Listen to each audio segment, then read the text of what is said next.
तो हेलो दोस्तों, हम इस वीडियो में बात करेंगे भोजपुरी के सुपरस्टार शेरनी भोजपुरी कहा भी जाता है अक्षर सिंह जी के बारे में, जिनका एक बहुत ही सोशल मीडिया पर यह रील बहुत वायरल हो रहा है, जो कि मीडिया कर्मी लोग हैं, यूट्यूबर लोग हैं और धक्का दे रहे हैं।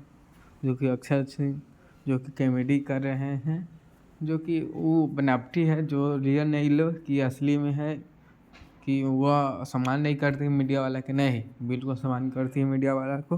तो दोस्तों, आप लोग के क्या राय रहता है इस वीडियो के माध्यम से, तो हमारे कमेंट बॉक्स में ज़रूर बताइएगा, ताकि हम भी आगे कुछ पता करूँगा इस वीडियो के मामले में। तो दोस्तों, वीडियो पसंद आया होगा तो लाइक कीजिएगा, चैनल पर नया हो तो चैनल को सब्सक्राइब कर लीजिएगा, ताकि भोजपुरी के हर अपडेट आप तक पहुंच सके। और भोजपुरी के हर खबर के लिए, हर अपडेट के लिए हमारे यूट्यूब चैनल को सब्सक्राइब करना ना भूलें। जय हिंद, जय भोजपुरी। धन्यवाद दोस्तों।